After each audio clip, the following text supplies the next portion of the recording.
شاری برمنگهام به شارکی فرکولتور ناسراوه و نتوی کردیش بشکن لو فرکولتوری ام شعره لیره که جانی کردی لیه همو خونی کن هیا که بتوانه ببنه خاون کاری کی خوان و لیره لم چخانه پیش ما افرتی کی گنجی کردی لیه که خونی او بوا ببیت خاون شونی کی خوی هر بویا چخانه کی داناو بناوی چیرو کوچای او کردانی که نه ایرا چیرو کی خوان بدم چخوارنه کو بو اکتر دگرنه لقل ما بن بزنین چیرو کوچای چیه بفرمون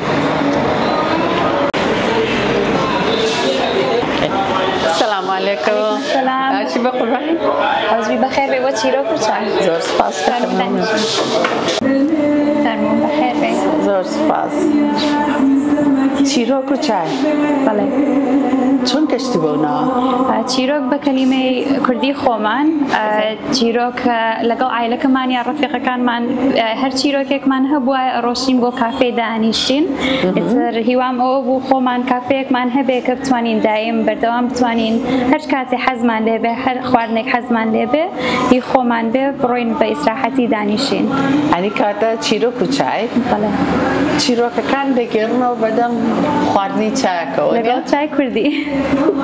پیروزه. خوش بیزار سپاس میکنم. اکو باکم یکم پاکشتیان کردم لقل خوشگو براکان ما همیان بیارمتی اوان اوا لقل دیزاینی باکم ایرمان داناوا لقل صاف کان مو خوشگکم رک من خصوصا بپی پلان کانی که دام ناو با حقتک ابد او شویه بیبین برایوا لچکاتک بیکین و چکاتک دایخین تزور دمک خوم ایشکم با همو شون کانی که ایشم کدو لحکمتا لپرایوتا تر او وایل کردم که بیروکم هبه که بتوانم چون بزنس ببم برایوا هشوی شونه که بینوا همیان پهنزانی بو که شونه کی کرد واریه که اکریتوا تر لم نزدیکان شو دکانی کردی زور له همیان هاتون بولمان و هدیان هنا و بو من که زور پیان خوش بو که کسی کی کرد دکان کاتوا خاطر پیمان تا چه نگرین که رولی دای کوباو ل پیگان دنی گنجکانیان ل غربتها لولاتی کی وقت بریتانیا که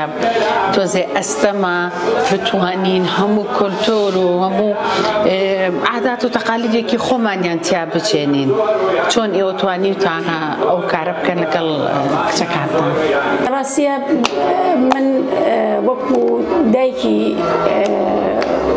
دایکان يعني همو كاتك داوای او اکم له همو دایک پرجگیری مناڵی بکە بۆ ڕێگەیەکی جوان بۆ پێش هەموو شتێ زمانی خۆمان کە وەکو زمانی دایک و باوک زۆر گرنگە زمانی دایک و باوک فێری مناڵەکانیان بکەن لەگەڵەوەشە ئەوەی کە پێویستیان پێێتی و خۆیان لە ئیشێکە ئەبیننەوە هیوادارم پشتگیریان بکەن ئێمە من وەکەوە نەڵم کە ئێستا لێرە دانیشم باسی خۆم بکەم بەڵام بە هەموو شێوەیەک منیش و باوکیشیان پشتگیریمان کردوون بۆ لە هەر ئیش و کارێکا کە ویستی بێتیان بۆی سەرکەوتوو بنتیایە و هیوادارم هەموو دایک و باوکێک یارمەتی دەربن چونکە ئێمە بەڕاستی لە وڵاتێکانی وڵاتێکی غوربەتە یعنی ئەوەیە کە بەس تەنها ئەو خێزانە ئەتوانێت کۆکاتەوە و پشتگیری یەک بکەی لەناو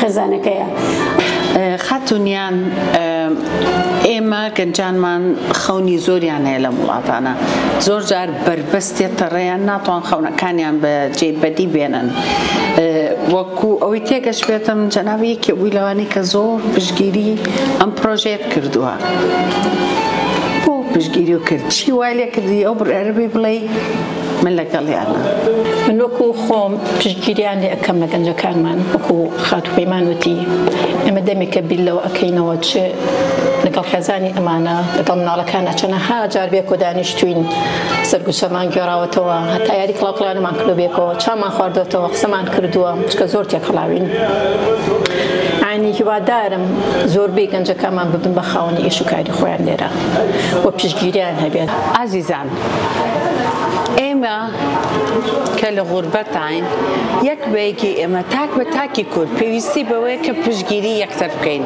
جا با ئێمە لای خۆمانەوە هەر یەک لە ئێمە بین پشتگیری خاتوونێکی گەنج بکەین بۆ ئەوەی کە سەرکەوتووتر بێتە زیاتر جێی شانازی بۆ ئێمەی کورد. زۆر سپاس دەکەم.